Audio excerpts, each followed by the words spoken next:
بسم الله الرحمن الرحيم والصلاة والسلام على أشرف المرسلين سيدنا محمد وعلى آله وصحبه أجمعين اللهم علمنا ما ينفعنا وانفعنا بما علمتنا وزدنا علما يا أرحم الراحمين. Nous allons Inch'Allah continuer le commentaire de Surat Kuwirat et nous nous sommes arrêtés sur le verset 7 lorsqu'Allah Azza wa Jalla dit A'udhu billahi minash shaitanir rajim wa idhal biharu sujjirat et on a expliqué les différentes interprétations que les exégètes ont données au verbe sajjara. Ensuite, Allah Azza wa Jalla dit wa idhan nufusu zuwijat quand les âmes seront accouplées. Alors vous allez remarquer que les 6 versets précédents qu'on a vus depuis idha shamsu kuwirat wa idhan nujumun kadarat wa ila al-jibalu suyirat, tous sont des versets qui vont parler de ce qui va arriver avant la résurrection. Maintenant, les versets qui vont suivre vont parler de ce qui va arriver après la résurrection.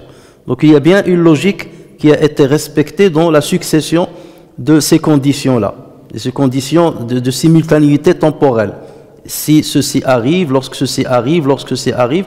Donc les 6 premiers, ça concerne l'avant-résurrection et ce qui suivra, c'est-à-dire les 7 autres qui vont rester, vont parler de l'après-résurrection. Alors le verset donc 7 peut faire référence à plusieurs couplages. Lorsqu'il dit wa idha nufusu zuwijat, qu'est-ce que veut dire les âmes seront accouplées? Nous en arabe, lorsqu'on dit zawj, fulanun zawju fulan ou fulanatun zawju fulan, ça veut dire telle femme est l'épouse et le conjoint est l'épouse d'un tel, ou celui-là est l'épouse d'un tel. Zawjaini, ça veut dire c'est un couple. Donc là, que veut dire les âmes vont être couplées? La première interprétation qui a été donnée, c'est que chaque âme retrouvera son corps. Puisque la mort, c'est quoi la mort? C'est la séparation de l'âme et du corps. Donc ils vont se séparer. L'âme donc monte dans le ciel et après le corps revient à la terre. Lorsqu'il y a la résurrection, chaque âme va retrouver son corps.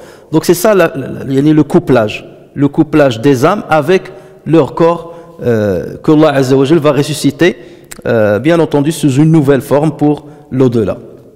Et donc là c'est la première signification. Et nous savons très bien que l'être humain est fait d'un corps qui est en perpétuel changement avec la mort cellulaire. Vous savez que nous perdons tous les jours des milliers et des milliers de cellules, et ces cellules sont renouvelées. À part le système neuronal, ce sont que les neurones qui ne se multiplient pas. Donc le capital de neurones que nous avons et le capital aussi des cellules qui sont dans les gonades, qui vont donner par exemple, surtout chez la femme, qui vont donner les ovules, ils sont limités dès le départ, ils ne renouvellent pas. Et c'est pour ça que le capital des ovules de la femme, ils sont limités par le temps. Arrive un moment, ils tombent dans la ménopause. Parce que là, toutes les cellules qui étaient prévues pour devenir ovules, ils se sont arrêtés. Ils ne peuvent plus se multiplier, se régénérer. Donc pareil pour les neurones. Mais la majorité des neurones que nous avons, ils sont en perpétuel changement. Ils disparaissent, ils se créent, ainsi de suite. Une cellule va donner 2, et ainsi de suite. L'autre va mourir, les autres vont continuer leur chemin. En revanche, l'âme ne connaît pas de transformation. Elle a un secret que seul Allah Azza wa Jalla détient. On ne peut pas la comprendre comment elle est faite, l'âme. Son affaire revient à Allah Azza wa Jalla. C'est le secret d'Allah Azza wa Jalla, on ne peut pas savoir.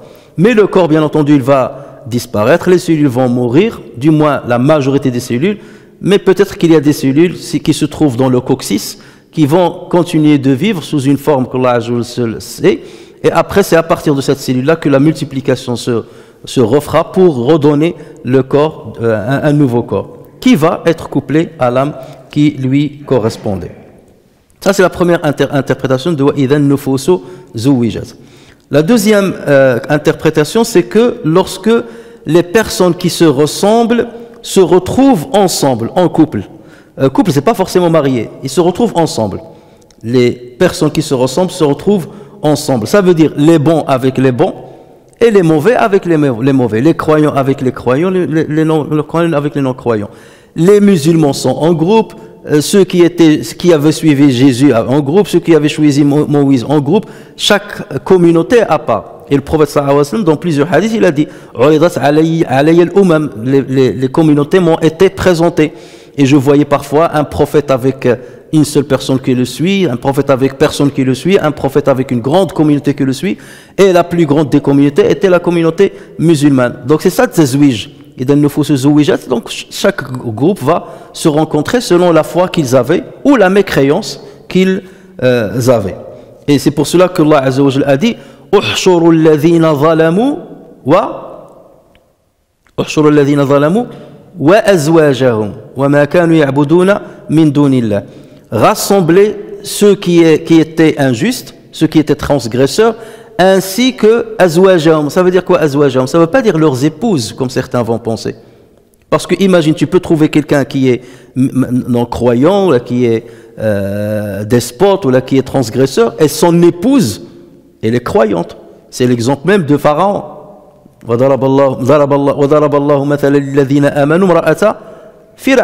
La femme de Pharaon était une bonne croyante, elle fait partie des meilleures femmes d'ailleurs de l'existence du monde, parmi les femmes. Et son mari était un despote et un égaré. Donc, ça veut dire rassembler les transgresseurs avec ceux qui leur ressemblent. C'est ça ce que ça veut dire azwajahum, avec ceux qui leur ressemblent. Il ne faut pas croire que la femme va suivre son mari ou le mari va suivre sa femme. Non, c'est chacun pour soi et chacun par rapport à ce qu'il a accompli sur cette terre. Allah Azza wa Jalla aussi dans le Coran, dans Surat Al-Waqi'a, qu'est-ce qu'il dit? Wa kuntum azwajan thalatha fa ashabul maymanati ma ashabul maymana wa ashabul mash'amati ma ashabul mash'ama wa sabiquna sabiqun. C'est-à-dire le jour du jugement, vous serez alors trois catégories. Donc c'est ça le couplage, trois catégories. Ashabul maymana, les gens de droite, que sont les gens de droite? Les gens de la gauche, que sont les gens de la gauche? Et les premiers, ça veut dire ceux qui ont dépassé les autres par leurs bonnes œuvres, ceux qui seront à proximité d'Allah Azza wa Jalla. Donc voici trois catégories. C'est ça le couplage en fait. Chacun, donc ceux qui se ressemblent se rassemblent entre eux. Et d'ailleurs on le dit, ceux qui se ressemblent s'assemblent. Eh bien exactement pareil dans le jour de jugement. Wasiqa alladhina ittaqaw rabbahum ila al-jannati Zumara, ceux qui ont craint Allah Azza wa Jalla seront conduits au paradis en groupe. Wasiqa alladhina kafaru ila jahannama zumara, et ceux qui ont mécru en Allah Azza wa Jalla seront conduits vers l'enfer en groupe. Donc c'est ça tazwij, le couplage. La troisième signification, c'est que certains disent, c'est que le croyant sera mis en couple, et cette fois-ci c'est le mariage, le croyant sera mis en couple avec les houris, ou avec les femmes du paradis. C'est ça ce que voudrait dire dans le paradis. Les résidents du paradis vont se marier entre les hommes avec les femmes qui sont dans le paradis. Et cet avis d'ailleurs, cette troisième interprétation a été donnée par Ibn Abbas radiyallahu anhuma. Ensuite, donc, on passe au verset 8 et 9. Donc, وَإِذَا النُّفُوسُ زُوِّجَتْ وَإِذَا الْمَوْءُودَةُ سُئِلَتْ بِأَيِّ ذَنْبٍ قُتِلَتْ. Le maw'ouda, c'est la fillette qu'on enterrait à l'époque vivante. Et quand on demandera à la fillette enterrée vivante pour quel péché elle a été tuée. Alors, nous savons que le jour du jugement, nous allons être jugés sur plusieurs choses.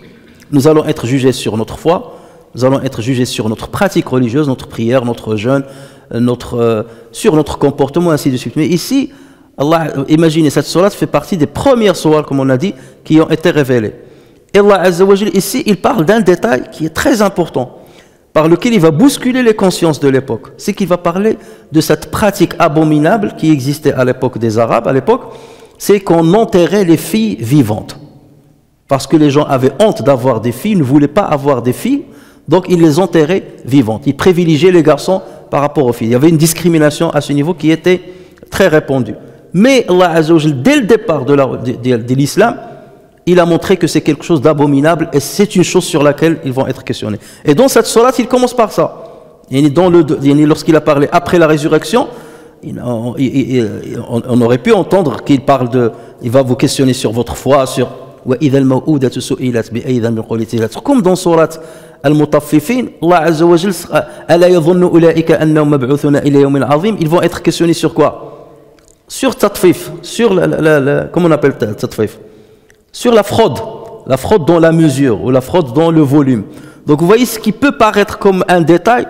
Donc l'islam dès le départ il est venu pour combattre la discrimination qui était faite aux femmes. Et il a commencé déjà par cette grande discrimination abominable et qui continue de sévir dans certains pays qui veulent avoir le minimum d'enfants et ainsi de suite en Asie et qui parfois tuent leurs filles. Ou qui peut se faire d'une manière, on n'attend pas que la fille naît, on l'enterre quelque part alors qu'elle est encore dans le ventre de sa mère. C'est une manière aussi d'enterrer ou bien de tuer l'enfant alors que Allah Azza wa Jalla lui a insufflé l'âme. Alors donc cette pratique-là, on l'appelait à l'époque al-wa'd. Al-wa'd. Ça vient on dit adahu et non pas adahu, bdal al-mu'jama, bdal, adahu. Même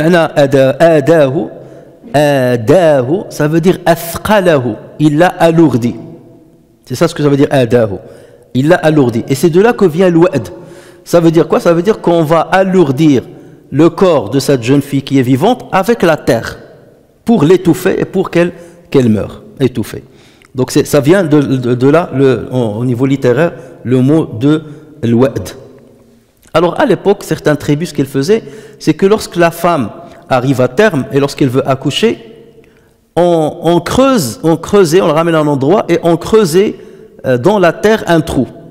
Et on attend qu'elle accouche. Et dès qu'elle accouche, si elle accouche avec une fille, immédiatement, et ça c'était la pratique connue, immédiatement on met la fille dans ce trou-là et on met la terre dessus. Pour qu'on ne commence pas à avoir de l'affection avant de l'avoir. Hein. Tout de suite, elle naît dans le trou et on l'enterre. Si c'est un garçon, dans ce cas, ils le récupèrent et ils sont contents. Et c'est comme ça qu'ils faisaient. Regardez la barbarie, jusqu'à quel point elle pouvait se faire, et elle continue de se faire, mais d'une manière autrement, d'une autre manière.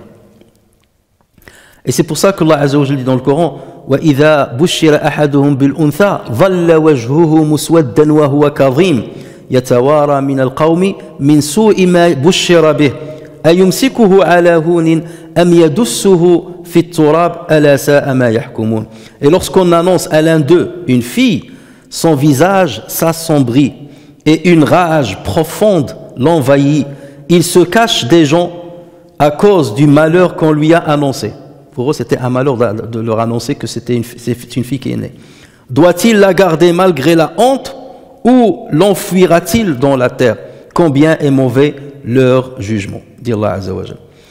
Alors, comme j'ai dit, ce verset était quelque part un choc pour les Arabes de l'époque, pour réveiller leur conscience et pour dire ces pratiques-là, on les arrête. Il n'y a pas de discussion sur ces principes-là. Ici, il n'y avait pas progressivement, ou on va attendre progressivement pour que les gens soient convaincus et au fur et à mesure. Non, l'islam est venu pour ces pratiques-là, il les a combattues dès le départ, dès les premiers sawars qui ont été révélés.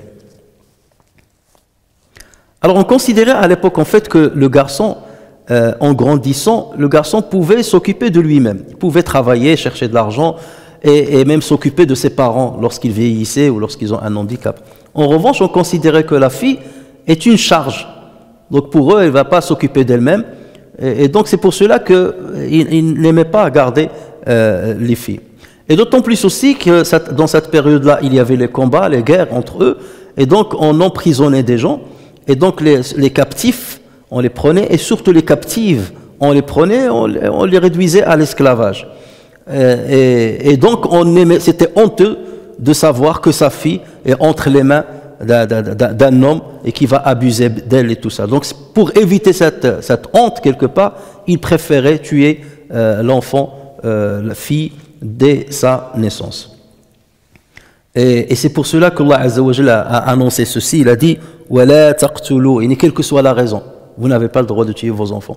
ولا تقتلوا أولادكم من إملاق نحن نرزقكم وإياهم ولا تقتلوا أولادكم خشية إملاق نحن نرزقهم وإياكم.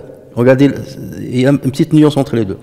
Ne tuez pas vos enfants pour cause de pauvreté, parce que vous êtes pauvre, vous dites, bah, puisque je suis pauvre, je vais tuer mon enfant. D'accord? Ou là, le tuer dans le ventre de sa mère. Je ne veux pas avoir cet enfant-là. C'est une manière de le faire. Donc, ne tuez pas vos enfants pour cause de pauvreté, nous vous nourrissons tout comme eux. Là, je leur dis, moi, je me charge de vous nourrir, tout comme pour les enfants. Et par ailleurs, il dit, et ne tuez pas vos enfants par crainte de pauvreté. Ça veut dire que maintenant, vous n'êtes pas forcément pauvre. Vous êtes limite.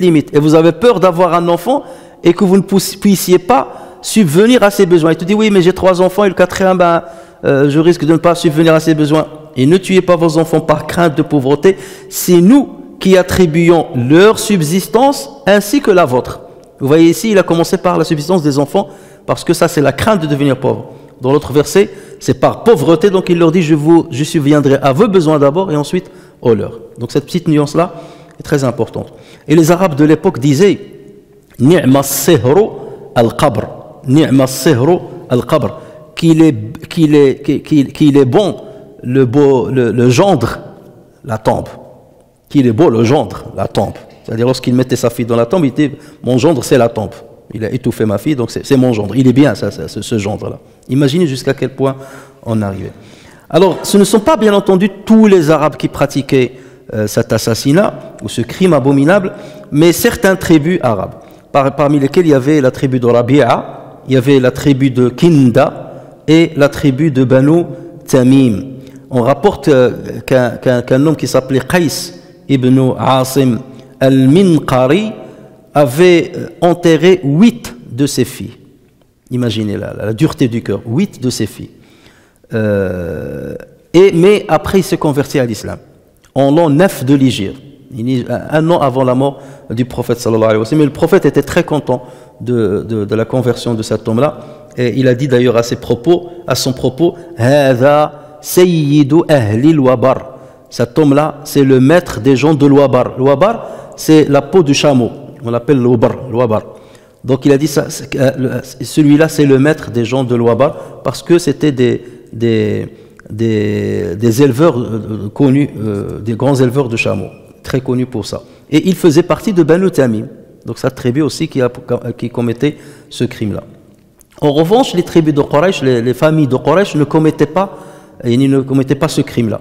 C'est pour cela que l'histoire qu'on rapporte sur Omar ibn Khattab, comme quoi il a enterré sa fille, au moment où il l'enterrait, sa barbe était touchée par le sable, il a commencé à nettoyer sa barbe et tout ça c'est une histoire forgée. C'est une histoire forgée.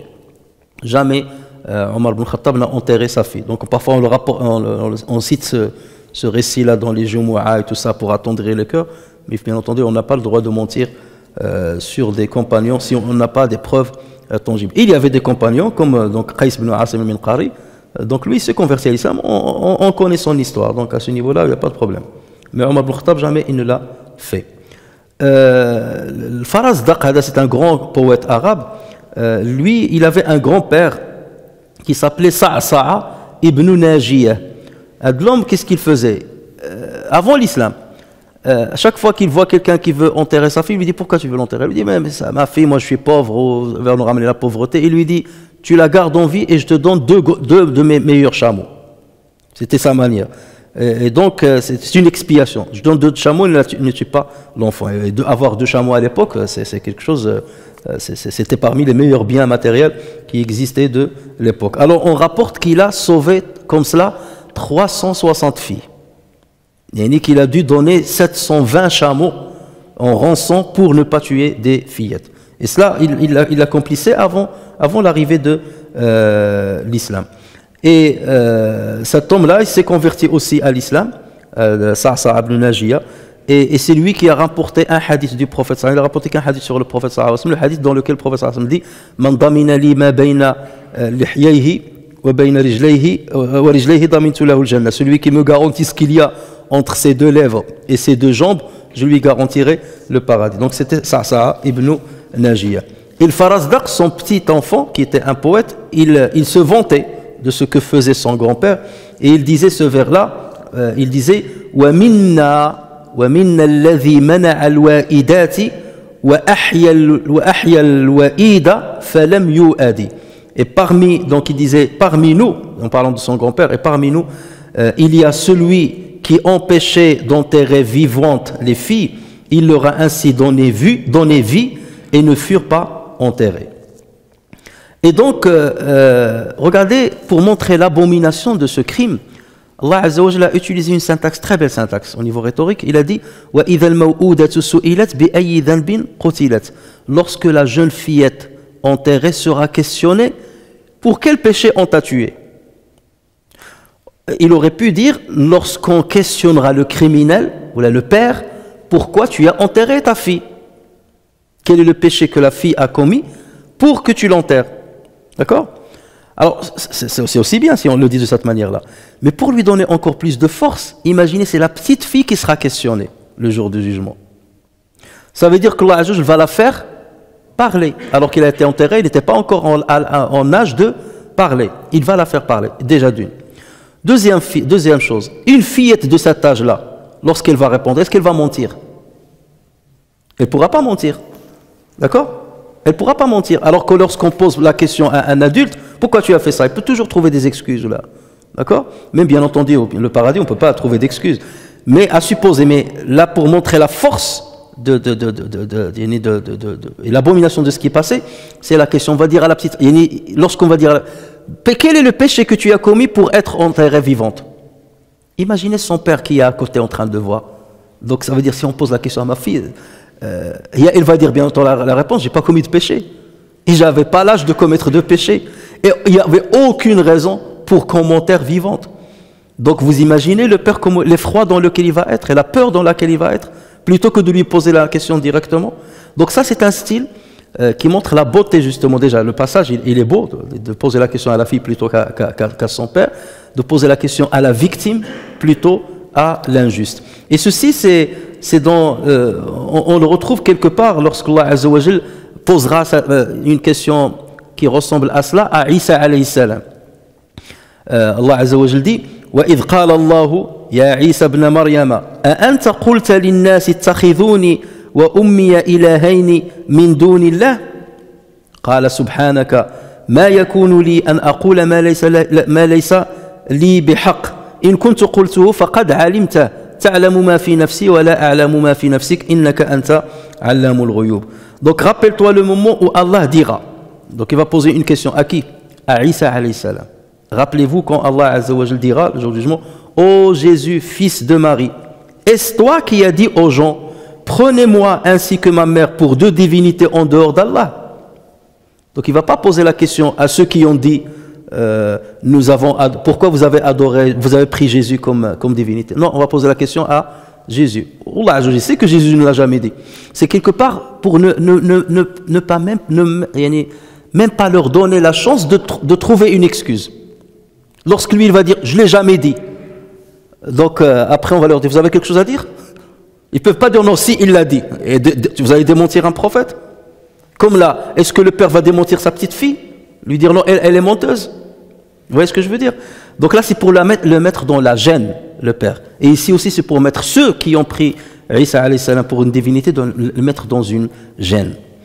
Donc, ô fils de Marie, Jésus fils de Marie, est-ce toi qui as dit aux gens, prenez-moi ainsi que ma mère pour deux divinités en dehors d'Allah? Il dira, gloire et pureté à toi. Il ne m'appartient pas de déclarer ce que je n'ai pas le droit de dire. Si je l'avais dit, tu l'aurais su. Certes, tu sais ce qu'il y a en moi et je ne sais pas ce qu'il y a en toi. Tu es en vérité le grand connaisseur de tout ce qui est inconnu. Et bien entendu, Allah Azza wa Jal, il le sait, mais c'est une manière de juger ceux qui ont commis ce travers.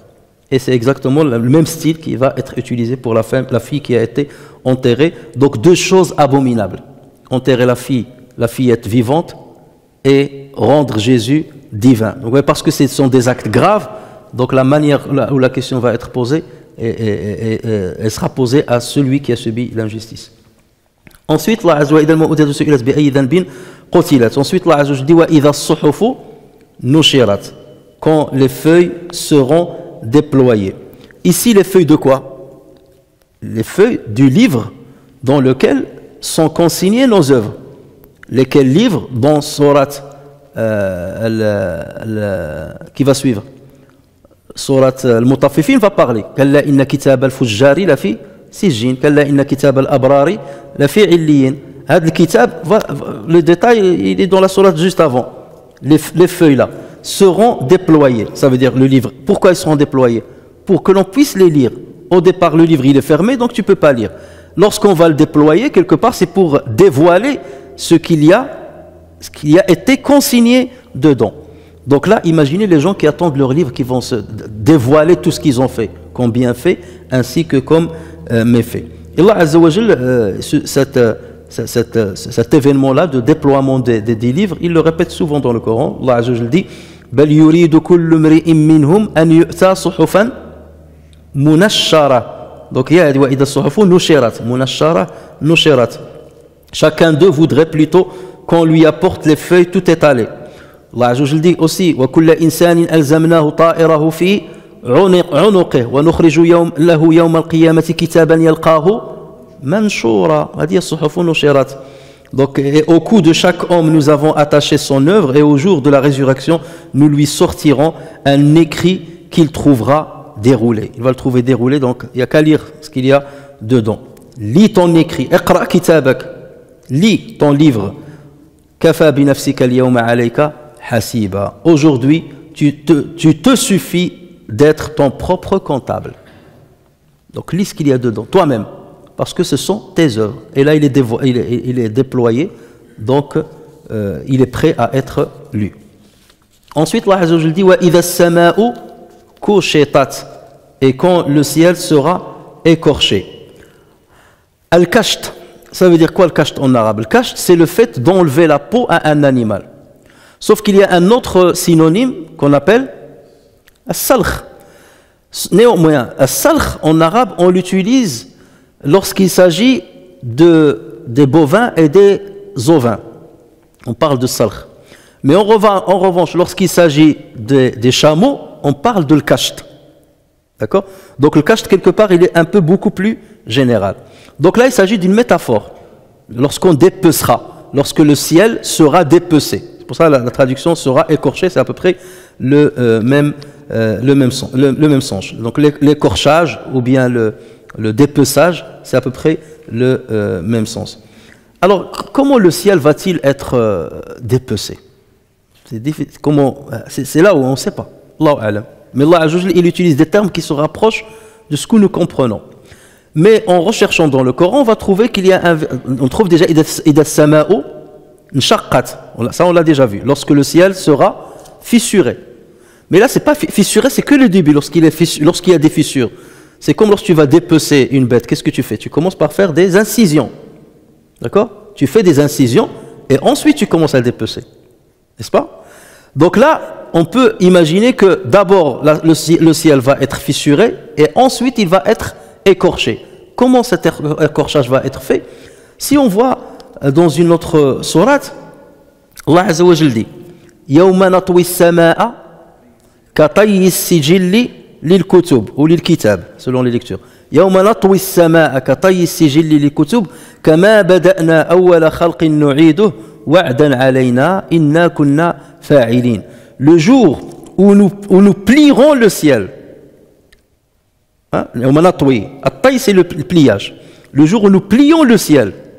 Et regardez, lorsque vous dépecez par exemple un lapin ou un mouton, lorsque bien entendu vous êtes un bon boucher, je ne parle pas de ceux qui font de la boucherie, dans le sens négatif du terme. Un bon boucher, donc lorsqu'il le tire, il le plie. D'accord? Il commence à tirer morceau par morceau, et donc la peau va se plier. Donc va s'enrouler. C'est comme si tu prends ça, et il va s'enrouler comme ça. D'accord? Et en même temps, il s'enlève de la chair. D'accord? Et donc là, lorsqu'on dit Yawma natwi as-sama, le jour où nous plierons le ciel, comme on plie le rouleau du livre, Katayi sijilli lil-kitab, ou Katayi sijilli lil-kutub, au pluriel. C'est la même lecture. C'est deux lectures différentes, mais ce sont des lectures notoires. Donc le jour où on pliera le ciel, comme on plie le rouleau du livre. Donc là, il parle de rouleau du livre. Tout comme nous avons commencé la première création, comme nous avons commencé la première création, nous la répétons. C'est une promesse qui nous incombe et nous l'accomplirons. Si on veut voir par rapport aux recherches scientifiques d'aujourd'hui, via l'astronomie, à quoi on peut penser? Ça reste bien entendu une théorie. Aujourd'hui, on parle du Big Bang. C'est quoi la théorie du Big Bang? C'est que le ciel et la terre, et tout, le ciel était compact. D'accord? Et ensuite, il y avait ça, le Big Bang, et on dit maintenant, le monde, il est en expansion. Et il s'élargit. De sorte que c'est comme si tu as pris un ballon qui était vide. D'accord? Imagine le ballon là, et tu mets des points. Et tu commences à souffler dans le ballon. Qu'est-ce qu'il va faire? Donc ça va gonfler. Et les points vont s'éloigner l'un de l'autre. Si le point au départ, il était à 1 cm l'un de l'autre, en gonflant, donc le point va s'écarter de l'autre. C'est ça l'expansion. Et aujourd'hui, la science, elle dit que le monde, il est en expansion. Ça veut dire que les planètes, les astres et tout ça, ils s'éloignent les uns des autres. Des unes des autres, au fur et à mesure. Comme le ballon là qui s'éloigne. D'accord? Donc c'est comme, et donc le monde au départ, il était bien roulé. C'est comme si vous avez le monde comme ça, compact. Et après, il commence à se dérouler comme ça. Vous voyez? Donc là, la surface, elle va augmenter. Et c'est ça, cet éloignement-là. D'accord? Donc on va revenir à la même état de départ. Ça veut dire qu'il va se plier comme ça. Serrer, jusqu'à ce qu'il deviendra petit. Sauf que là, je le fais avec un livre. Parce que Allah, il faut qu'il utilise des termes qui sont compréhensibles par rapport à nous, par rapport aux Arabes de l'époque. Donc il parlait du livre, il a pris l'exemple d'un livre, avec un rouleau de livres. Parce que les livres au départ, c'était pas comme aujourd'hui. Un rouleau de feuillets. Donc c'est ça, les plier comme ça. Et c'est comme ça, lorsqu'on voulait envoyer une lettre, donc on l'a plié comme ça. Et après on la déplie. Donc il s'ouvre, jusqu'à ce qu'elle s'étale bien. Donc c'est la métaphore qu'Allah a utilisée pour nous expliquer ce qui se passe dans le monde. Et aujourd'hui, la théorie du Big Bang, elle va dans ce sens-là, lorsqu'on parle de l'expansion.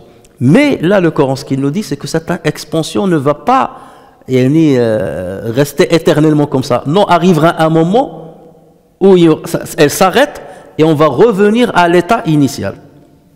C'est ce que la science doit déterminer. Et arrivera un jour où la science va déterminer ça. Et là, on va revenir à ce verset-là pour dire, donc le Coran l'a dit. Donc, lorsque Allah Azza wa Jalla dit « Wa idha sama au kosheta » lorsque le ciel sera écorché, ou bien dépecé, donc après les fissures, donc comment ça va se faire? Ça veut dire qu'il va se condenser. Comment ça va arriver? Allahu A'lam, on va savoir. Parce qu'on n'a pas un exemple sur lequel maintenant on peut se baser. Et la science aujourd'hui ne fait que découvrir quelques éléments du début de la création. Mais Allah Azza wa Jalla, en tout cas, il fait référence à ce début de la création parce qu'il sait que les humains vont étudier comment la création a commencé. N'est-ce pas? Et c'est ce que maintenant l'astronomie est en train d'avancer sur ces questions-là. Autrefois, on ne savait rien sur ces choses-là. Et Allah Azza wa Jalla en parle dans le Coran. Comment la création s'est faite, comment elle s'est étalée et comment elle reviendra comme elle était au départ. Donc ce sont des termes pour rapprocher notre compréhension des événements qui auront lieu le jour de la résurrection.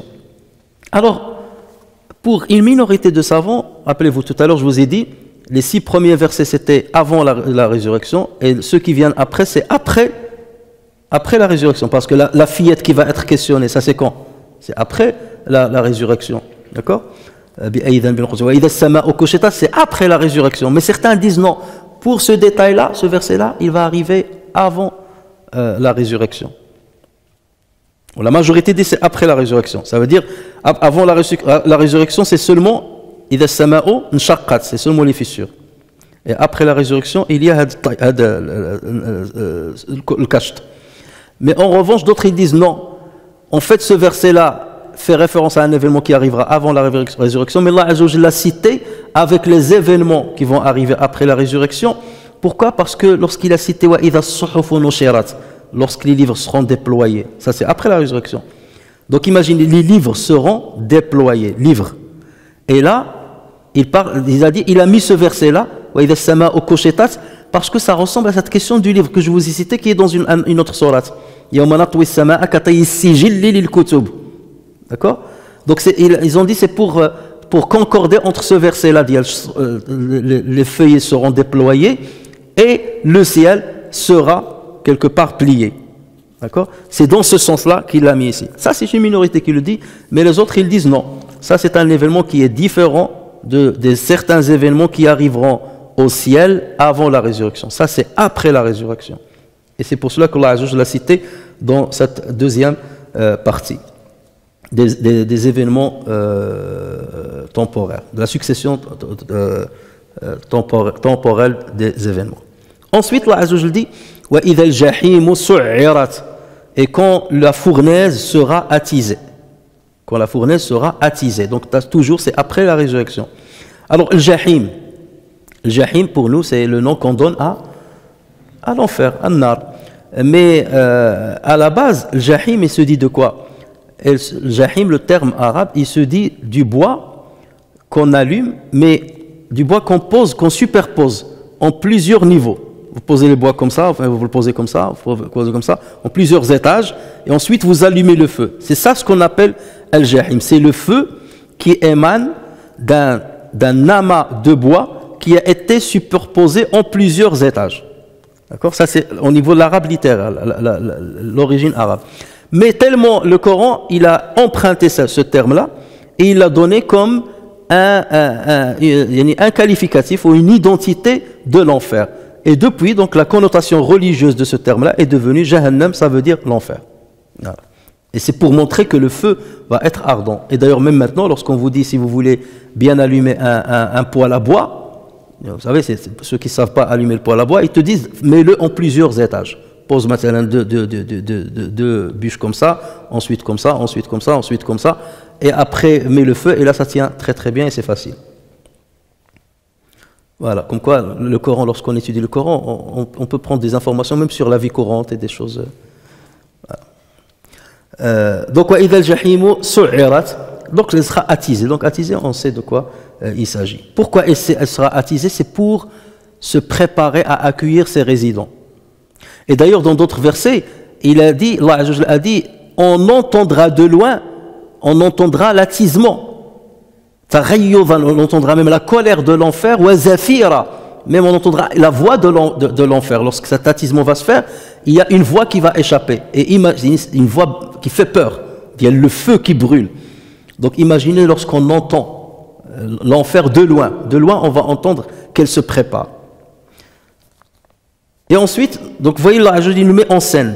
Il nous met dans un scénario qui va arriver, et il nous met dedans. Ensuite, il dit et lorsque le paradis sera rapproché. Il sera rapproché de qui? De l'endroit où on va être ressuscité. Et donc, lorsqu'il sera rapproché, que va-t-il se faire? Déjà, ceux à qui on a promis le paradis vont être contents. Voilà le paradis. Et on le voit de loin arriver. Donc, on n'est même pas entré dans le paradis, mais lorsqu'on le voit venir, déjà, on est content. Tu le vois venir de loin. On ne te laisse même pas le temps de la surprise. Tout de suite, tu le vois de loin. Et ses portes sont déjà ouvertes. Alors que l'enfer, il sera là, et les portes sont fermées. Et donc déjà, tu as la peur, tu entends le bruit du feu, tu entends... Et après, les portes... Donc déjà, imaginez la crainte, et ensuite, les portes vont s'ouvrir. C'est pour ça que Allah dit « وَسِيقَ الَّذِينَ كَفَرُوا إِلَى جَهَنَّمَ زُمَرًا حَتَّى إِذَا جَاءُوهَا Futihat abwabuha. Lorsqu'on ramènera donc les gens de l'enfer jusqu'à devant l'enfer, une fois ils vont arriver devant, on ouvrira les portes. Mais lorsqu'il parle des gens du paradis, il a dit wasiqa alladhina taqaw rabbahum ila al-jannati zumara hatta idha ja'uha wa futihat abwabuha. Il rajoute le waw. Tout à l'heure il a dit futihat abwabuha. Là il a dit wa futihat abwabuha. Ça veut dire ces portes sont déjà ouvertes. Pourquoi? Parce qu'en allant vers le paradis, ils voient déjà ce qu'il y a à l'intérieur, ce qui les attend. D'accord? Pour ne pas les laisser attendre, qu'est-ce qu'il y a derrière? Donc ils sont contents avant même d'y entrer. Ils sont contents. Et elle se rapproche d'eux pour les accueillir. Regardez ce bonheur, bien entendu. Et vous imaginez la rage qui sera celle de ceux qui n'ont pas cru. Ils voient le paradis qui se rapproche des autres, où il entend l'enfer qui se prépare pour les accueillir. Où les portes sont fermées, c'est même pas ce qu'il y a à l'intérieur. Et le regret, j'aurais dû être là, j'aurais pu être là, alors que je vais, wal'iyadhu billah, être de l'autre côté.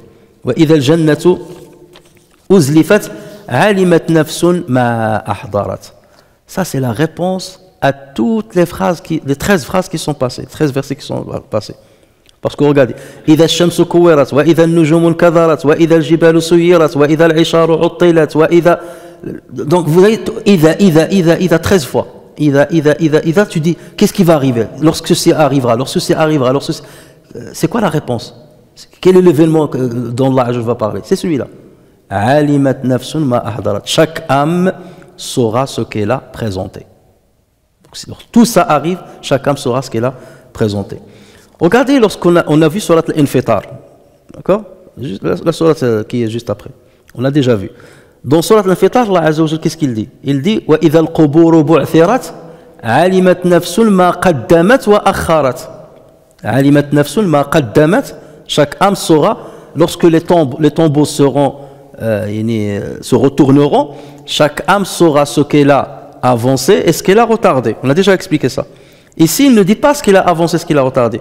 Ce qu'elle a ramené avec elle. D'accord? Quelle est la différence? On va dire, mais pourquoi ici il a dit ce qu'elle a avancé, ce qu'elle a retardé, et ici il dit alimat ma ahdarat, ce qu'elle a présenté. La différence, c'est que ici il parle de ce verset-là juste après avoir parlé du paradis. Lorsque le paradis se rapprochera, donc là les dés sont jetés, tout est fini. Alimat nafsun ma ahdarat, chacun saura ce qu'elle a présenté. Donc il va dire, qu'est-ce que j'ai avec moi pour voir est-ce que ça va me permettre d'entrer dans ce paradis ou pas. Ce que j'ai ramené avec moi, hein, les réserves que j'ai ramenées avec moi, est-ce qu'ils me permettront d'entrer au paradis ou pas? Les hasanats que j'ai ramenés avec moi, les péchés que j'ai ramenés avec moi, est-ce qu'ils vont me permettre d'entrer au paradis ou pas? Voilà. Ça ne veut pas dire que ça, c'est le prix du paradis, bien entendu, c'est Allah Azza wa Jal qui décide par sa grâce de nous faire entrer au paradis. Et les savants disent, les œuvres, on rentre dans le paradis par la grâce d'Allah, mais le degré dans lequel on sera dans le paradis va dépendre de nos œuvres. Les œuvres vont déterminer dans quel degré tu seras. Mais l'entrée elle-même, c'est la foi bien entendu, et c'est la grâce d'Allah Azza wa Jal qui la donne. Mais après le degré, c'est tes œuvres. Et c'est là où on va être différenciés les uns des autres selon les œuvres que nous accomplissons. En revanche, dans Surat Al-Infitar, Allah Azza wa Jal parlait de lorsque les tombes seront retournées. Ça veut dire que le jugement n'a pas commencé, ce n'est que le début.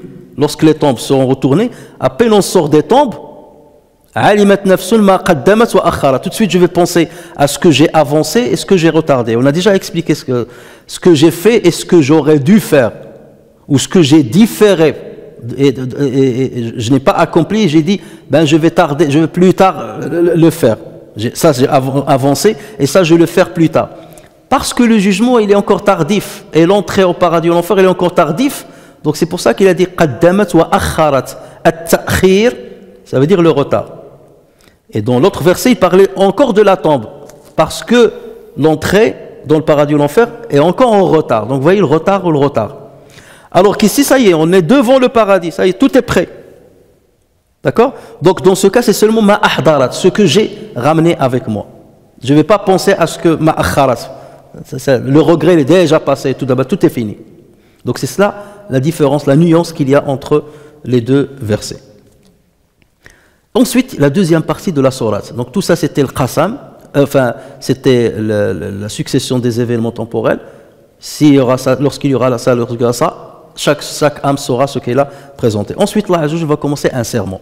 Fala uqsimu bil khunnas al jawari al kunnas wal layli idha as'as was subhi idha tanafas. Ce sont une succession de sermons maintenant. Dieu jure par certaines choses. Fala uqsimu bil khunnas al jawari al kunnas, versets 15 et 16. Non, je jure par les. Alors, moi, la traduction que je vais vous donner n'est pas celle que vous avez dans la majorité des Corans traduits. Dans les traductions, qu'est-ce que vous avez? Fala uqsimu bil khunnas. Tu n'as pas de traduction? Alors, moi, je traduis comme ça. Je jure par les étoiles qui disparaissent, qui courent, jawari, qui courent et réapparaissent, al-kunnas. Dans les traductions que vous avez trouvées, c'est l'inverse. Ils vont dire, je jure par, par quoi? Par les planètes. Par les planètes. Donc déjà, ils parlent de planètes. Ça peut être, il y a des savants qui ont parlé des planètes, il y a des savants qui ont parlé des étoiles. Ou les deux à la fois. Qui courent et disparaissent. Avant qui courent. Ouais. Je jure par les planètes qui? Voilà, qui gravitent. Eux, ils traduisent qui gravitent. Je jure par les planètes qui gravitent, qui courent et disparaissent.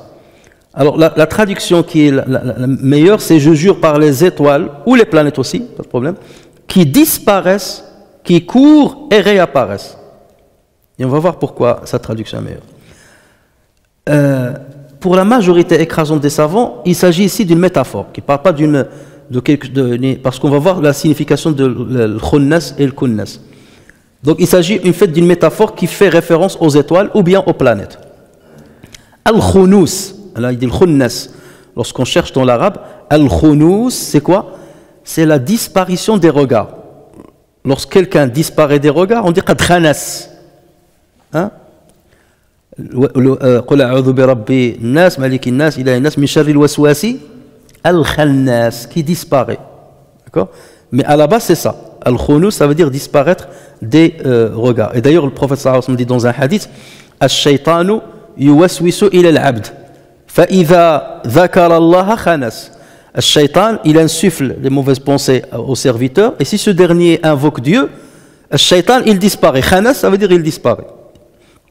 Donc vous voyez que la bonne traduction c'est qui disparaissent et non pas qui gravitent. Ça n'a rien à voir. Le khunus en arabe c'est ça. Ceux qui ont fait la traduction elle est mauvaise parce qu'ils ont qui gravitent. La gravitation n'a rien à voir avec le khunnas. Et en arabe on dit khanasatil baqara. Khanasatil baqara ou bien khanasatil dhiba. Dhiba ce sont les antilopes. Khanasatil baqara ou khanasatil dhiba. Même la khanasat ça veut dire il s'est caché des regards. D'accord? Et il est rentré dans les hautes herbes, ou là derrière les arbres, ou là il est rentré dans la forêt, et donc on ne la voit plus.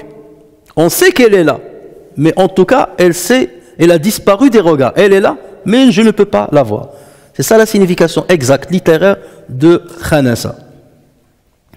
Alors, cette description, enfin cette description justement, Khanas, elle correspond beaucoup plus aux étoiles, et même les planètes. Pourquoi? Parce que les étoiles, elles disparaissent des regards. Quand? Pendant la journée. Elles disparaissent des regards. Mais est-ce qu'ils ont disparu de leur endroit? Non, elles sont là. Tu regardes, là, elles sont là. Mais tu ne peux pas les voir. Exactement comme l'antilope ou bien la vache, qui est là, je sais qu'elle est là. Mais elle est cachée par les hautes herbes. Ou bien par les arbres. Sauf que là, qui me la cache? C'est les rayons du soleil qui tapent sur mes yeux. Et parce que me tape sur les yeux, je ne peux pas les voir. C'est comme lorsque je prends une torche et je te la mets dans le visage. Et je te dis, regarde-moi, est-ce que tu peux me voir? Non, lorsque je te mets la torche dans le visage, tu ne peux pas me voir. Donc c'est ça, parce que le soleil nous tape sur notre regard, il nous empêche de voir les étoiles. Elles sont là, mais je ne peux pas les voir. Et c'est ça, vous voyez le terme, il est bien précis. Il a utilisé khanas, ça ne veut dire pas qu'il a disparu complètement. Il a disparu seulement des regards. Mais tout de suite après, il a dit al-jawari, ça veut dire celle qui court. Et ensuite, il a dit al-kunnas. Le kunnas, ça veut dire quoi? Celles qui apparaissent. Vous voyez? Donc ils disparaissent, ils apparaissent. Ils disparaissent la journée, et ils réapparaissent la nuit. C'est ça ce mouvement des étoiles. Et on va voir pourquoi, pourquoi avoir parlé de cela. En arabe, on dit le kinas. El kinas, c'est l'endroit où se réfugient les bêtes sauvages pour se soustraire des regards ou pour se cacher de leurs prédateurs. Ça peut être un trou, ça peut être les hautes herbes, les antilopes par exemple. Dès qu'ils voient un prédateur, ils se mettent par terre. Donc avec l'endroit où ça va se mettre, on l'appelle el-kinas. C'est pour se protéger des regards. Elle est là, mais on ne la voit pas. Celui qui est de l'autre côté, il ne la voit pas. Et d'ailleurs, on dit en arabe, takannasati al-mar'a. Takannasati al-mar'a, c'est lorsque la femme se réfugie dans le palanquin. Le palanquin, c'est une literie qu'on met sur les dromadaires et qui est couverte, d'accord? Et on mettait les femmes à l'intérieur pour qu'on ne les voit pas, donc on les mettait sur cette litière qui est au-dessus du dromadaire. Et lorsqu'on dit takannasati al-mar'a, ça veut dire qu'elle s'est cachée dans le palanquin. Et elle est là, mais on ne la voit pas, parce qu'elle est couverte, d'accord? Donc c'est ça, l'étoile est là, ou la planète est là, mais je ne peux pas la voir. Et on verra pourquoi Allah a dit ça. Et lorsqu'il dit le jawari, ça veut dire celle qui court. Ça veut dire que c'est celle qui se déplace avec rapidité. Et bien entendu, les planètes courent dans leur orbite et les étoiles aussi, ils courent dans leur orbite. Même le soleil, il bouge. Le soleil aussi, il a une orbite. Là, on dit le soleil, on a l'impression qu'il est fixe par rapport à là, c'est la Terre qui tourne autour. Mais le soleil, lui aussi, il a une orbite autour de laquelle il tourne. Alors, il y a une deuxième interprétation chez d'autres savants, comme Abdullah ibn Mas'ud radiyallahu anhu et l'imam Nakha'i rahimahullah. Eux, ils disent, non, il n'y a pas de métaphore ici. En fait, Allah Azza wa Jalla jure réellement par les bêtes sauvages et par les antilopes. Donc, il n'y a pas besoin, c'est pas une métaphore. Parce que le khunnas, ça fait référence à ces bêtes-là. Le khunnas, comme on a dit, c'est l'endroit où la bête se réfugie. Et le khunnas, c'est lorsque la bête se soustrait des regards. Donc, eux, ils disent, non, c'est pas une métaphore. En fait, il ne fait pas référence aux planètes et aux étoiles. Non, il fait référence à ces animaux, justement, directement. Donc, il n'y a pas de métaphore là-dessus. Sauf que les autres, ils leur disent non. Pourquoi non? Ils disent d'abord parce qu'Allah Azza wa Jalla, lorsqu'il jure, il jure par quelque chose qui est très important. Donc, il ne va pas jurer par l'antilope ou par la bête. Il peut faire référence à la bête lorsqu'il dit أَفَلَا يَنْظُرُونَ إِلَى الْإِبِلِ كَيْفَ خُلِقَتْ. Ne voit-il pas les chameaux comment ils ont été créés? Mais là seulement il dit ne voit-il, mais il ne jure pas par eux. Alors qu'ici il jure par quelque chose de grandiose. Et lorsqu'on parle des étoiles, c'est beaucoup plus grand, beaucoup plus complexe qu'une antilope ou une bête sauvage. Ça c'est la première chose. Deuxième chose, ils leur disent, regardez ce qu'il va dire après. Juste après ce verset, qu'est-ce qu'il va dire? وَاللَّيْلِ إِذَا عَسْعَسْ وَالصُّبْحِ إِذَا تَنَفَّسْ. Il va jurer par la nuit, il va jurer par l'aube. Ça veut dire il jure par deux événements cosmiques. Donc on va rester dans le cadre cosmique. D'accord? Puisqu'il parle ici de la nuit et du jour, ça veut dire qu'ici il était en train de parler des étoiles. Vous voyez? Donc vous voyez la logique? Et puisqu'il parle la nuit, c'est là où les étoiles vont apparaître. Et l'aube, c'est là où ils vont commencer à disparaître. Donc il parle véritablement des étoiles et des planètes. Mais c'était une métaphore qu'il a emprunté de ce qu'on utilisait pour les bêtes sauvages pour l'utiliser pour ces grandes créatures. Donc vous voyez comment les savants ils discutent entre eux. Donc le premier avis il est beaucoup plus probable que celui-là. Et justement donc on passe وَاللَّيْلِ إِذَا عَسْعَسْ, par la nuit quand elle survient. Alors as'as c'est un verbe, c'est un verbe qu'on appelle al-af'al al-addad. Ce sont des verbes qu'on appelle opposés. Ça veut dire quoi? Le même verbe veut dire deux choses en même temps, l'une et son opposé. Et en arabe, il y a plusieurs verbes qui sont de la sorte. Il veut dire une chose et son contraire, le même verbe. C'est comme lorsqu'en français tu dis l'hôte. L'hôte, ça peut être celui qui invite, hein, comme celui qui est invité. C'est ça l'addad. Celui qui invite et celui qui est invité. On dit l'autre. Là, pareil. Ça veut dire quoi? Ça veut dire celui qui survient, ça veut dire celui qui vient et celui qui part. Celui qui survient et celui qui part. En même temps, ça veut dire les deux. Et là, Allah Azza wa Jalla, il l'a dit sur la nuit. C'est pour cela qu'on a rapporté sur Imam Mujahid, il a rapporté sur Ibn Abbas les deux significations. Une fois, il a dit, Ibn Abbas a dit, sur ce verset-là, je jure par la nuit quand elle survient avec son obscurité. Et une autre fois, l'imam Ibn Abbas, il a dit, je jure par la nuit lorsqu'elle disparaît avec son obscurité. Donc il a dit la chose est son contraire. Et en fait, justement, Allah Azza wa Jalla, il jure par les deux. Quand elle apparaît et quand il disparaît. Ça vous rappelle quoi? Al-Khunnas, Al-Jawari, Al-Kunnas. Al-Khunnas, c'est elles qui disparaissent, ou Al-Kunnas, c'est qui réapparaissent. Donc vous voyez la concordance avec As'as, qui disparaît et qui réapparaît. Donc c'est pas par hasard que les verbes-là ont été utilisés. Et regardez ce verbe-là, As. Vous voyez, dans déjà la texture du verbe, il y a la répétition de As. Apparaît, disparaît. Donc il y a un mouvement. On remarque qu'il y a un mouvement même dans le verbe. C'est comme zelzel. Zelzel, ça veut dire tremblement de terre, un va-et-vient. Donc ça, ce sont des verbes qui, rien que le fait de les citer, ça te montre qu'il y a un mouvement. Donc c'est pas qu'une disparition, un aller-retour. Et c'est ça la signification. C'est comme tadahraj. Donc ça veut dire qu'il est tombé en s'enroulant plusieurs fois. Donc, on verra pourquoi Allah a juré avec ça. Pour nous, on l'appelle, c'est la respiration. Ou tanaffas, c'est l'expiration. Tanaffas, c'est l'expiration. C'est lorsque tu sors un souffle de tes poumons vers l'extérieur, l'expiration là, ça, tanafus, on l'appelle ça at-tanafus. Et donc là aussi c'est une métaphore. Allah l'a utilisé pour l'aube. L'aube, je jure par l'aube, quand elle exhale son souffle. C'est quoi le souffle ici? C'est la lumière.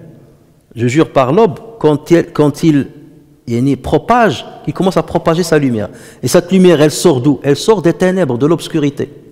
Il a juré par la nuit, et tout de suite maintenant avec l'aube. Donc l'aube qui va respirer, c'est comme si il est en train de sortir, d'expirer la lumière. Et cette lumière va sortir pour dissiper les ténèbres. D'accord? Lorsque tu as beaucoup de ténèbres, par exemple, tu as toute une grande salle qui est dans l'obscurité, tu allumes une seule bougie et elle fait dissiper toute l'obscurité. C'est exactement ça. Je jure par l'aube, idha tanaffas. Mais ces termes-là, ils ont beaucoup d'importance parce que vous allez voir pourquoi. Ça, ce sont des serments. Donc là, a juré par al-khunnas, al-jawari al-kunnas, il a juré par l'ayl, idha as'as, il a juré par subhi, idha tanafas. Trois choses dans lesquelles il y a apparition, disparition, et par l'aube. L'aube, il n'y a pas, il a parlé de tanafas, ça veut dire, c'est le début, c'est de la lumière qui va se propager. Ouais, il va s'étaler. Alors que les autres, ils parlaient apparaître et disparaître. Là, il va s'étaler. C'est pour ça qu'il a parlé de subh. Il va s'étaler pour se transformer en journée. Et la journée, la lumière va s'étaler beaucoup plus. Là, il vient la réponse du serment, ou bien l'objet du serment. Toujours on dit, il y a al-qasam et jawab al-qasam. Le serment, pourquoi Dieu fait ces serments-là? C'est quoi l'objet du serment? Innahu la qawlu rasulin karim. Ceci, ça veut dire le Coran. Innahu, le ha là, le pronom là, il revient au Coran. Ceci, ça veut dire le Coran est la parole d'un noble messager. Je jure par ces choses-là que le Coran est la parole d'un noble messager. C'est qui? Ça fait référence à qui? Quel messager? Les savants ont divergé. La majorité a dit c'est Jibril, alayhi salam. Et d'autres ont dit c'est le prophète. Mais on va voir qu'en fait c'est les deux. Les descriptions que Allah va donner, ils vont avec les deux. Qu'il s'agisse du prophète, parce que les deux sont messagers. Et puisque les deux sont messagers de Dieu, d'accord, sauf que Jibril c'est le messager de Dieu au prophète, ou le prophète sallallahu alayhi wa sallam c'est le messager de Dieu aux gens. Mais lui, le prophète, il prend le message de qui? De Jibril, d'accord? Donc par transitivité, les deux sont messagers. Et puisqu'ils sont les deux messagers, ils doivent avoir les mêmes caractéristiques. C'est pour cela que là, même s'il a dit la qawlu rasulin karim, en fait c'est pour les deux. Parce qu'un messager doit respecter certains principes. S'il n'a pas ces principes-là, cette description-là, il faillit à son message. Donc c'est pour cela, même s'ils savent en diverger, en fait ils ont raison tous les deux. Il faut dire que Allah a voulu justement que ça reste un petit peu comme ça, pour dire qu'ils sont les deux, c'est les caractéristiques des deux. Mais maintenant, quel est le lien entre le serment et la réponse au serment? Parce que le messager, qu'est-ce qu'il fait? Le messager va ramener un message d'Allah Azza wa Jal à l'humanité, qu'il s'agisse du prophète ou de Jibril. Et le message, c'est quoi sa connotation métaphorique? Le message, c'est la lumière. La lumière qui va dissiper quoi? Qui va dissiper les ténèbres. N'est-ce pas? Donc on peut considérer que le messager ici, la qawlu rasoul, le messager ici, c'est comme l'aube. Hein? J'ai envoyé Mohammed, ça c'est le début, cette surah c'est parmi les premières surahs. J'ai envoyé Mohammed sallallahu alayhi wa sallam avec une révélation. Cette révélation, ça, c'est à l'image de l'aube qui vient avec sa lumière, qui vient de commencer. Et puisqu'il va commencer, il va dissiper tous les ténèbres de l'égarement qu'il y avait avant. Et devant lui, il y a encore une longue journée. Cette lumière va se propager. Là, ce n'est que le début. Elle va se propager même après la mort du prophète. Parce que l'aube, il disparaît, mais il laisse derrière lui la journée. Donc Mohammed, sallallahu alayhi wa sallam, il peut disparaître, mais il va laisser derrière lui une longue journée de lumière qui va dissiper les ténèbres. Donc vous voyez, ce n'est pas pour rien qu'il a juré avec l'aube et avec l'ayl. L'ayl, ça fait référence à quoi? Aux ténèbres. Les ténèbres qui partent et qui viennent. Parce qu'Allah, à chaque fois, il envoie des prophètes. Donc il y a l'égarement, l'obscurité. L'égarement, c'est l'obscurité.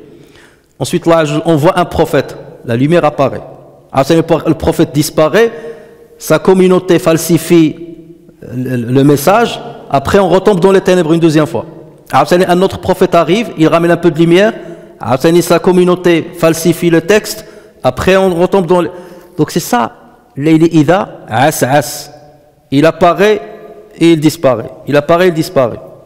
L'égarement, il apparaît et il disparaît. Il apparaît et il disparaît. N'est-ce pas? Et c'est ça aussi le khunnas, al-jawari khunnas. Le khunnas, c'est quoi? C'est qu'elles disparaissent, mais elles sont toujours là. Le message d'Allah Azza wa Jal peut disparaître dans les autres communautés, mais il est toujours là. Mais les prophètes qu'il a envoyés disparaissent. Mais le message, il est toujours là. Mais il devient invisible par les communautés. Il est là, mais il est caché, il devient invisible par les communautés. Il reste dans l'égarement. Jusqu'à ce qu'il y ait un autre prophète qui vient pour allumer la lumière de la guidance. Et donc là, on se retrouve. Il réapparaît. C'est-à-dire le kunnas. Il réapparaît. Il disparaît, il réapparaît. Mais là, Allah Azza wa Jalla a dit, c'est comme s'il dit, mais Mohammed sallallahu alayhi wa sallam, il n'y a pas d'apparaît, réapparaît. Là, il vient avec la grande guidance. La grande guidance. Donc c'est comme l'aube. Et qui va être suivi d'une longue journée. Et la lumière va se diffuser pendant une bonne période. D'accord? Et c'est pour ça qu'il a laissé seulement à was-subhi idha tanaffas. Tanaffus, imagine lorsque tu prends ton souffle et tu bloques le souffle. À un certain moment, tu as l'impression que tu vas étouffer. Lorsque je ferme et tes conduits nasaux et la bouche, je t'étouffe. Ou tu bloques, à un moment, j'enlève la main. Tu imagines? Là, tu es apaisé. Et enfin, le prophète, le dernier des prophètes a été envoyé. Avec ce Coran. Innahu, ce Coran. La qawlu rasoulin karim. Et juste avant, il a dit was-subhi idha tanaffas. Innahu la qawlu rasoulin. C'est comme s'il est l'aube.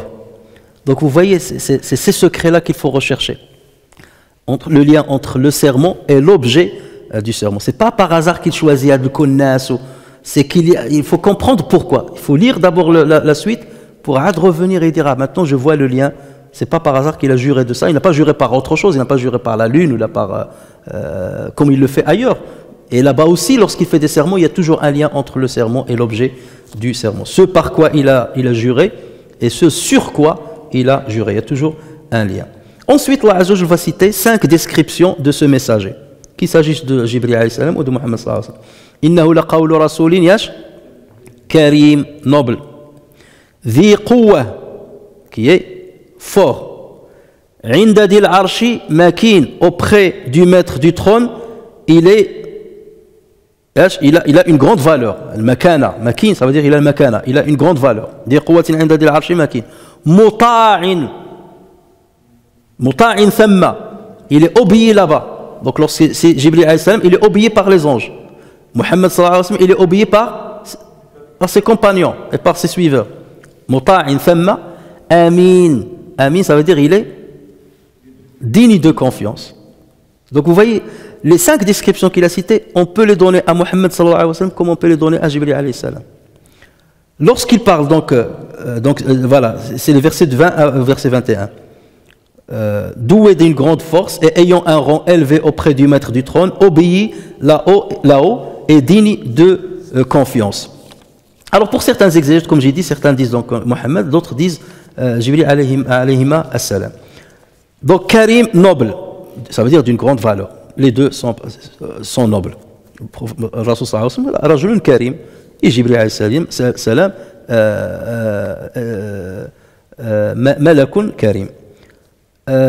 Dhi quwwatin, doué d'une grande force. Alors la force, ça peut être la force physique. Jibril, il a une grande force physique. Et même le prophète, il a une grande force physique. Au point que il y avait un homme qui était connu chez les Arabes qui battait tout le monde. Et le prophète sallallahu alayhi wa sallam, le prophète sallallahu alayhi wa sallam, il l'a mis par terre. Et Ali ibn Abi Talib, il disait lorsqu'on s'engageait dans les guerres et que la guerre prend son rage, on se cachait derrière le prophète sallallahu alayhi wa sallam. Donc il avait aussi cette force. Et ça peut être la force morale, des quwwa, la force morale. Les deux ont une force morale. Et un messager doit avoir une force morale. Inda dhil arshi makin. Makin, ça veut dire qu'il a un rang élevé. Et d'ailleurs, on le retrouve dans Surat Yusuf alayhi salam. Yusuf alayhi salam, le roi, lorsqu'il est sorti et tout ça, qu'est-ce qu'il lui a dit? Il lui a dit فَلَمَّا كَلَّمَهُ قَالَ إِنَّكَ الْيَوْمَ لَدَيْنَا مَكِينٌ أَمِينٌ. Aujourd'hui, tu es auprès de nous d'une grande valeur. Makin, tu auras un grand on auprès de nous. C'est le roi qui parle. Amin, tu es digne de confiance. On va te faire confiance. Donc c'est pareil. Et un messager doit être auprès de celui qui l'envoie, il doit être d'un haut rang. Et pareil, celui qui prêche l'islam, les héritiers des messagers et des prophètes doivent avoir aussi une partie de ces caractéristiques. Muta'in, ça veut dire qu'il est obéi. Muta'in thamma, là-bas. Donc Jibril, il est obéi par les anges, il donne les ordres et ils suivent les ordres de Jibril. Et Mohammed sallallahu alayhi wa sallam, il donnait aussi les ordres. Et les prophètes, ils donnaient des ordres. Regardez, Surat Nuh alayhi salam. Hein? Surat Nuh, comment il commence? Inna arsalna Nuhan ila qawmi an anzir qawmaka min qabli an ya'tiyahum 'adhabun alim. قال يا قوم إني لكم نذير مبين أن اعبدوا الله واتقوه وأطيعون. Obéissez-moi. Parce qu'un prophète, s'il est envoyé, tu ne l'obéis pas, il ne pourra pas terminer son message, il ne pourra rien faire, il ne pourra rien construire. وأطيعون يغفر لكم من ذنوبكم ويؤخركم إلى أجل مسمى. Vous devez m'obéir. Donc là aussi, le prophète était obéi par ses compagnons, ridwanullahi alayhim. مطاع ثم أمين. Et le prophète on le connaît, on l'appelait As-Sadiqu Al-Amin, le digne de confiance. Même les Qurayshites, ils l'appelaient ainsi.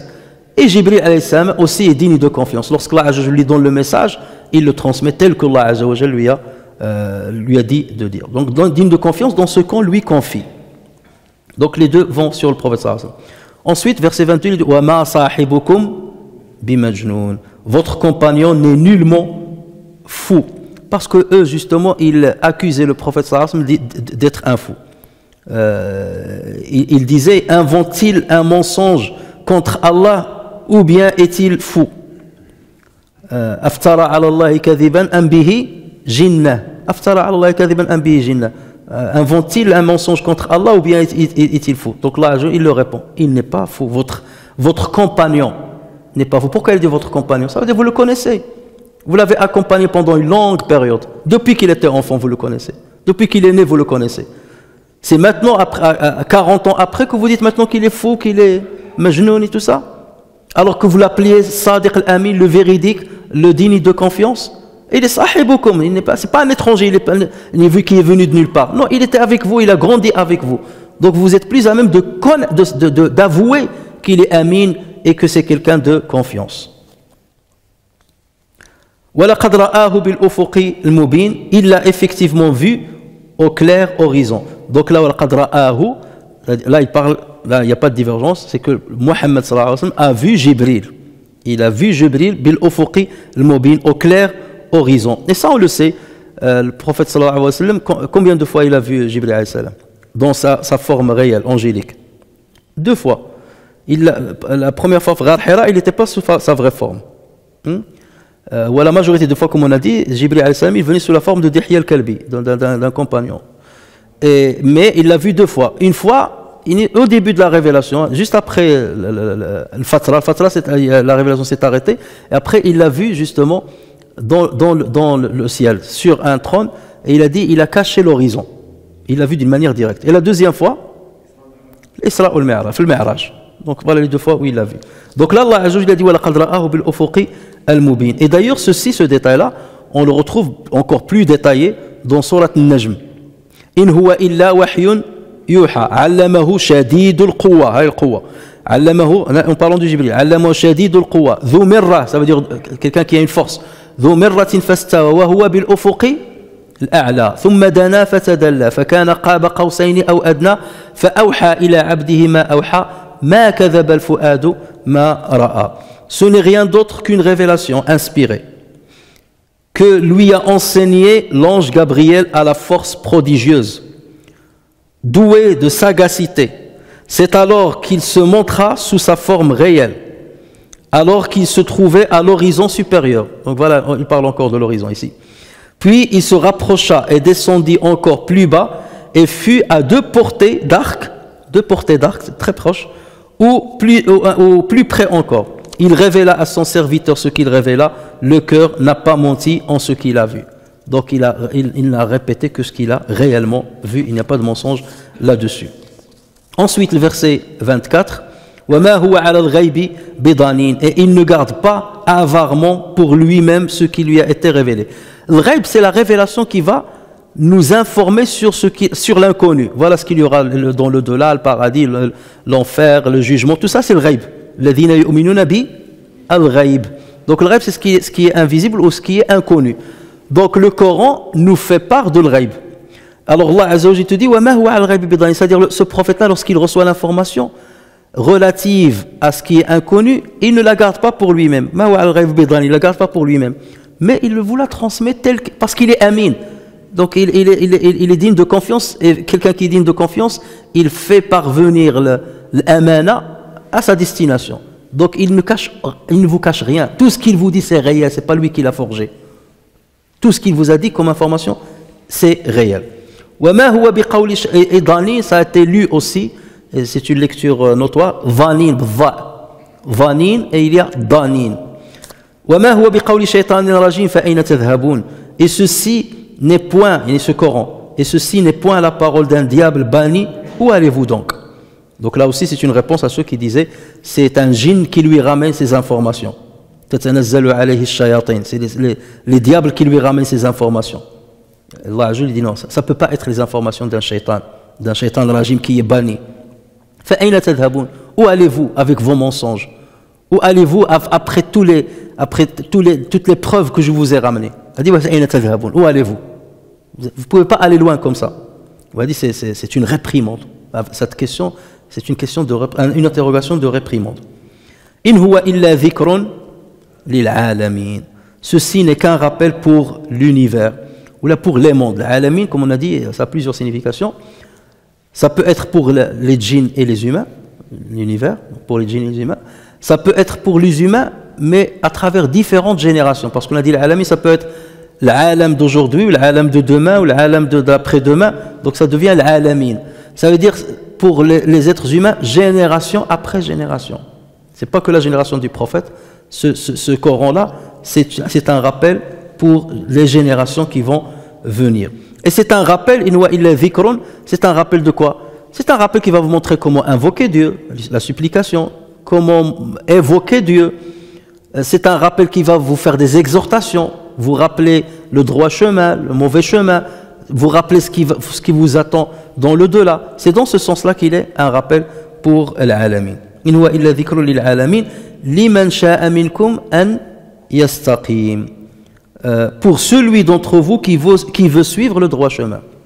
Ça veut dire, que veut dire ce verset? Ça veut dire que vous n'êtes pas dans la fatalité. Il faut qu'il y ait une volonté de votre part de suivre ce chemin. Et c'est pour ça d'ailleurs que Allah Azza wa Jal, comme on a dit dans les Jumu'ah d'avant, nous a appris à l'invoquer à travers le Fatiha en disant Ihdina as-sirata al-mustaqim. On lui demande de nous guider à as-sirat al-mustaqim. Mais encore faut-il qu'on le veuille. C'est pour ça qu'on le demande à Dieu. Si on le demande, c'est que j'ai fait un effort de vouloir être dans as-sirat al-mustaqim. Sinon, je ne vais pas le demander. Donc ici, il a dit Liman sha'a minkum an yastaqim. Pour celui qui souhaite être dans le droit chemin. Yastaqim, ça veut dire il est sur le droit chemin, dans la rectitude. Donc j'attends de vous que vous souhaitiez ce chemin-là pour que je vous le donne. Mais si vous ne le souhaitez pas, vous serez égaré. Et c'est pour cela que Allah Azza wa Jal, parfois, il aveugle la conscience de celui qui ne veut pas la guidance. Il lit le Coran, mais il ne voit rien. Il ne voit aucune ayah dedans. Le qalb dialo, le cœur, il devient cadenassé. D'accord? Donc le problème, c'est dans le reste, la réception. Parce que le message lui-même, il est explicite. Le message regorge de signes. Mais le récepteur est en défaillance. Il ne veut pas réceptionner le message. Donc le problème n'est pas dans le message ni dans le messager. Allah est en train de parler du Coran et des messagers qui ont transmis ce Coran-là. Qawi, Amin et tout ça. Donc il n'y a pas de défaut dans le message ni dans le transmetteur du message. Donc le problème c'est celui dans le récepteur. Donc si vous voulez accueillir ce message et suivre l'exhortation qu'il vous donne, ce Coran-là, donc je vais vous aider. Si vous ne le souhaitez pas, vous serez égaré, je vous égarerai encore plus. Mais vous serez jugé sur ce libre arbitre.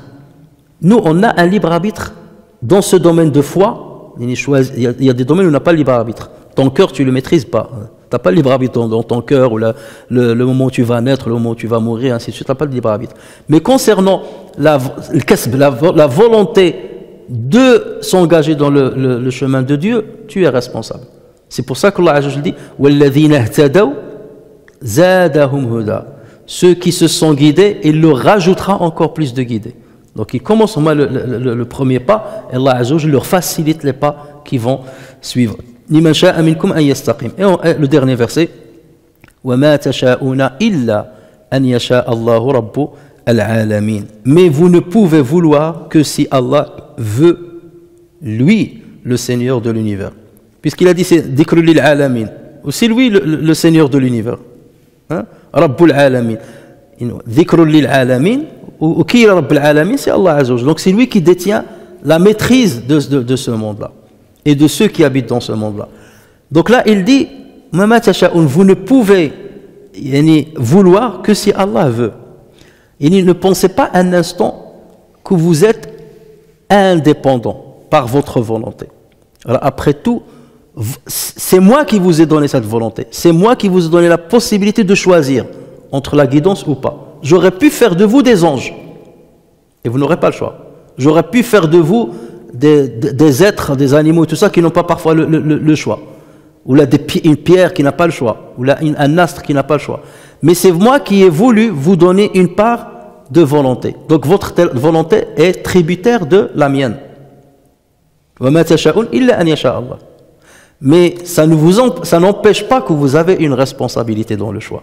Et c'est sur cette responsabilité que je vais vous juger. Donc sollicitez-moi pour vous aider. D'accord? Donc en même temps, il est en train de dire, vous êtes responsable et je vous ai donné le choix, mais ce choix-là, je peux le faciliter encore plus si vous vous adressez à moi parce que c'est moi qui vous l'ai donné initialement. Donc je peux l'augmenter plus et je peux vous maintenir sur le droit chemin. Parce qu'on peut par notre force trouver le droit chemin, mais ne pas rester dessus. Et c'est ça le secret de Ihdina Sirata, et non pas Ihdina Ila Sirat ou Ihdina Ala As-Sirat. Ihdina Sirat, ça veut dire guide-nous vers Sirat, et une fois on y arrive, maintiens-nous sur le Sirat. Donc ça veut dire deux choses. Donc là, c'est ce que Allah Azza wa Jalla dit quelque part ici. Donc demandez-moi quand même parce que c'est ma volonté qui finit par primer. Donc commencez votre petite volonté dans le bon sens et par ma volonté je vous aiderai de continuer dans ce chemin. Donc vous voyez cette belle sourate, la structure qu'elle est là, comment on commence par parler des événements de l'au-delà pour justement apeurer les gens, pour leur faire peur et tout ça. Voilà votre avenir et ensuite on revient. Donc si vous voulez, voilà l'avenir. Alimat nafsun ma ahdarat, c'est ça le pivot de la sourate. Alimat nafsun ma ahdarat. Chaque âme saura ce qu'elle présentera. Donc si vous voulez présenter le bien, revenez à ce Coran. Et sachez que ce Coran a été transmis par Dieu. Et ceux qui l'ont ramené sont des messagers qui sont nobles, qui sont dignes de confiance et tout cela. Et donc, engagez une volonté d'être sur la rectitude et d'être sur le droit chemin. Et vous ramènerez le jour du jugement, vous présenterez des bonnes œuvres. Vous présentez ce qui vous permettra d'accéder au paradis par ma décision et par ma volonté. C'est cela un petit peu la structure qui va dans l'avenir et revient au présent. Et c'est comme ça qu'il faut comprendre ce genre de sourate. نفعني الله وإياكم بالقرآن الكريم وبحديث سيد الأولين والآخرين وغفر الله لي ولكم ولسائر المسلمين. اللهم اجعل القرآن ربيع قلوبنا وجلاء همنا وذهاب أحزاننا. اللهم ذكرنا منه ما نسينا وعلمنا منه ما جهلنا وارزقنا تلاوته آناء الليل وأطراف النهار برحمتك يا أرحم الراحمين رب العالمين. وصلي اللهم وسلم وبارك على سيدنا محمد وعلى آله وصحبه أجمعين وآخر دعوانا أن الحمد لله رب العالمين. بارك الله فيكم.